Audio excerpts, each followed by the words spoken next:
Welcome, ladies and gentlemen, to our early broadcast of Jerusalem's Gate. I'm so glad that I'm here, and I tell you, it's a pleasure to give you the news and translate it and what's happening in biblical prophecy. And it's exciting times. I know it seems like the world is out of control, but I can assure you, ladies and gentlemen, that God is on his throne, high and lifted up. He's in full control. As we are all confused, most of us are confused about all the signs we're getting. Our goal is to live a holy life and be prepared for the Lord's return. And no one knows that day to hour that the Lord's going to return, not even the Lord. For some reason, the first person of the Trinity, the Holy Father, left that to himself. But Jesus said that he would send his signs, and in the gospel all the signs are there, so we must prepare. Now, what I'm fixing to say is, I said many years ago when the Syria situation first started, you're gonna see a deterioration in Syria. Even though our commander-in-chief, President Trump, is vowed to take our troops out, I think you're going to see a deterioration in Syria, people fighting to fill the void. Same thing that happened in Iraq when we left Iraq. Now, I'm not against President Trump. I'm for President Trump. I'll state that right now, and I'm not ashamed to say that.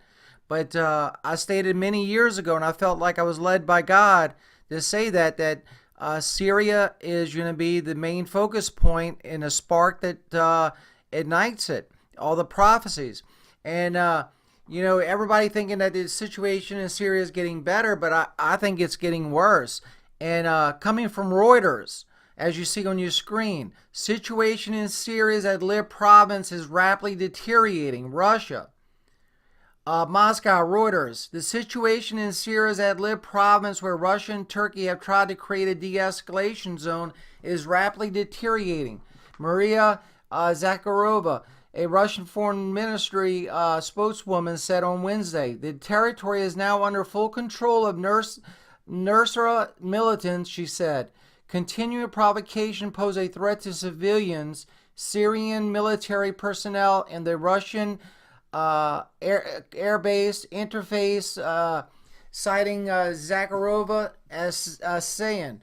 So you're going to see a continued I believe, this is my personal belief, and in prayer and studying the scriptures, you're going to start seeing Syria as the continued spark. Now, what's going to ultimately happen? Well, I truly believe what I'm fixing to show you, Isaiah 17:1, and most of y'all probably already heard this before, but I want to stress it again. I've said it many times. Isaiah 17:1, the burden of Damascus. Behold, Damascus is taken away from being a city, and it shall be a ruinous heap. Now, that prophecy's never been fulfilled yet. It hasn't been fulfilled. In Isaiah, we all know, was written before Christ. I think it's going to come true in our lifetime. The Bible tells us that the generation has seen the birth of Israel, and that was in 1948. That generation that was born at that time will not all pass away before all is fulfilled, even Isaiah 17:1. So you got to figure the generation that was born no later than 1948, those people are starting to die off. That was my mother and father's generation, and both of them are passed away and with the Lord.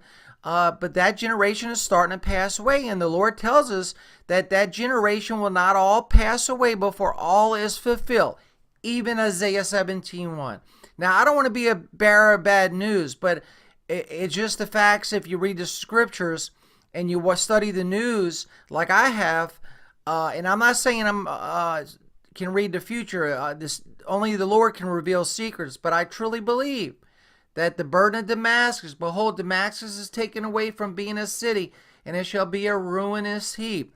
I'm just quoting scripture and interpreting the scripture to the best of my ability in prayer and studying the news. Now, I know a lot of people don't want to hear that, but a lot of people didn't want to hear when Jesus said he was the Messiah either. So it's just a simple fact. But I wanted to get that out to you. I felt a need to restate it And ladies and gentlemen, it's time to, if you haven't found the Lord, if you haven't gave your heart to the Lord, I highly suggest you do it now. The hour is upon us.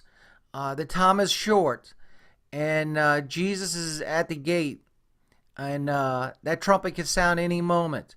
So if you haven't given your heart to the Lord, please, I beg of you, and I just beg that you give the Lord a chance.